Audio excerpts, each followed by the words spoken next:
Hello, I'm Regina Botras, and this is Backstage, where we talk with the who's who on stage, in dance, comedy and performing arts, speaking with the leading theatre makers of our times and how they came to the stage and what drives them and inspires them.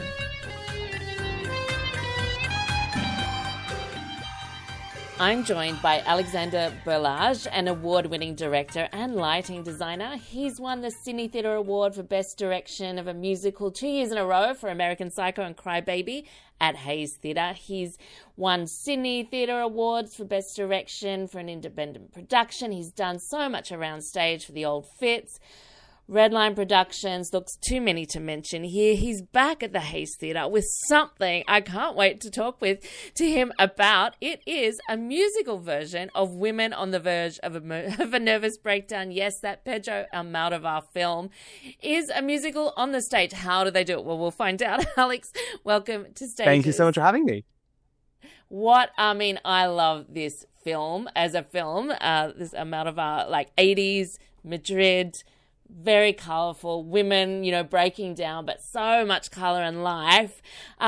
What a stage production? Well, how did this come about? Do you know the backstory? Totally, yeah. So, when you first sort of think of like a Pedro Almodóvar film, you're sort of like, how can that be turned into a musical? But there's such a sense of like theatricality to his films, and I think the way I describe this is, it's the sort of the kookiness sort of mixed with the heart, and that lends itself so well to being on stage. And what we've hoped with this production is we really hope to kind of bring this this sort of mad, slightly madcap story, but also, the story of Pepper, our lead character, who basically has like a really terrible day that then just sort of, unfolds into hopefully something that's quite transcendent in its sort of, unpacking of the sort of way we deal with chaos and adversity in life. Yeah.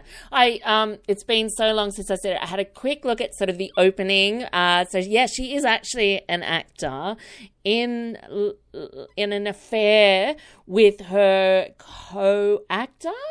Am I right? Who is married. And like what I remembered, and it comes back to life, is that apartment building looking out over Madrid. But yes, all kinds of things happen. How is it contained in the theatre in this production? What have you done? Totally. So yeah, so the story starts with Pepper essentially waking up to a answering machine message. Like, yes, the story is set in the 1980s, so we're talking like an answering machine with the tape. And she sort of, gets this message from her lover, who she's, a man she's having an affair with, who's actually married to, another woman, basically just dumping her, and then so she basically, this starts her day of sort of trying to find answers, trying to work out what the hell is going on. And, it sort of unfolds into sort of more revelations, but also sort of the kind of, sort of culminates in sort of a madcap sort of like car chase of sorts on stage. And for those who are familiar with the Hayes, it's a very small stage space. It's only like 7 meters by 7 meters small. So this is not like the Lyric Theatre or the Capitol Theatre where you'll see a big production of like Annie or Wicked. This is a very small, intimate space. So we're cramming this big film into this very tiny theatre. But I've had some really great sort of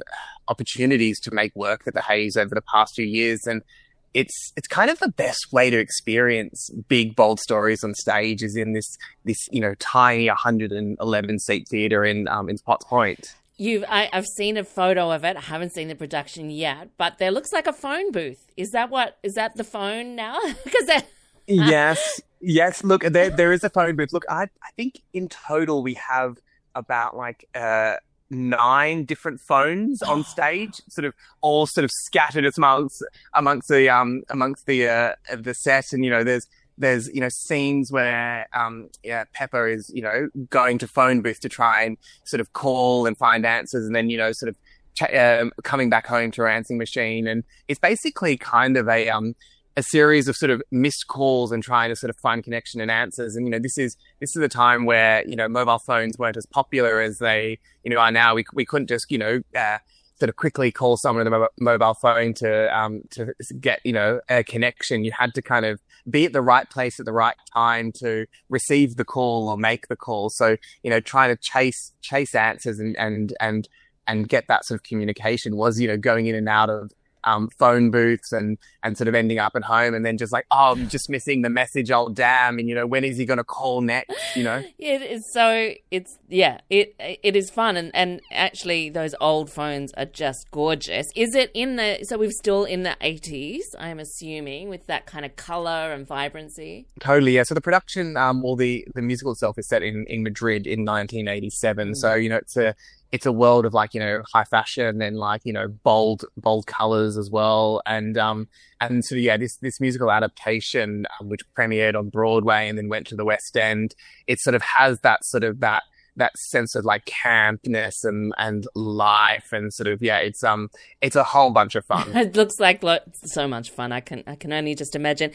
Is it written, what kind of style of music is it? I mean, are we talking, Spanish or, can you describe the Yeah, so it's I would sort of say musically it sort of exists between like almost kind of like sort of 80s kind of, rock sort of ballads, but then it kind of goes into sort of, more sort of like upbeat kind of almost like a sort of numbers with a little bit of Spanish flair in there. Sort of it kind of goes quite across quite a few sort of musical genres and sort of and tastes there. I mean, one of the numbers even feels like a little bit like Gaga almost. Like it's, I mean, albeit like not reference, but it sort of jumps throughout sort of musical references and tastes. But it's sort of, I'd say like overall there's a sense of kind of like passion and drive and kind of life to the sound of music. Mm.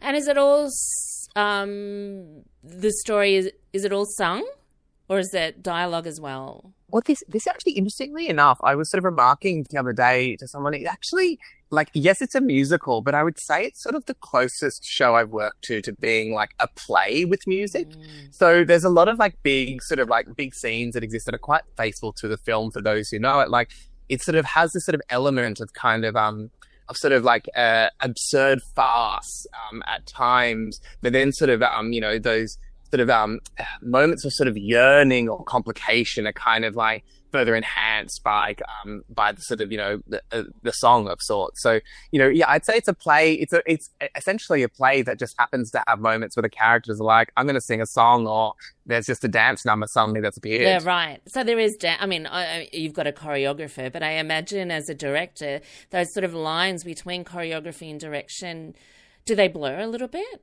when you're dealing with musicals? Well, they do blur. I think they blur especially when you're dealing with a work that is like as a comedy, like they're because a lot of the choreography has to be extensions of a character of sorts, but also kind of extensions of that sort of comedic language that you establish as a director in the scene. So, working with Chiara Seta, who's our incredible choreographer, who just came off working on Six the Musical, she has this like incredible like sort of flair at being able to find, these like beautiful, energetic movements that are also like actually hilarious. So, it's mad.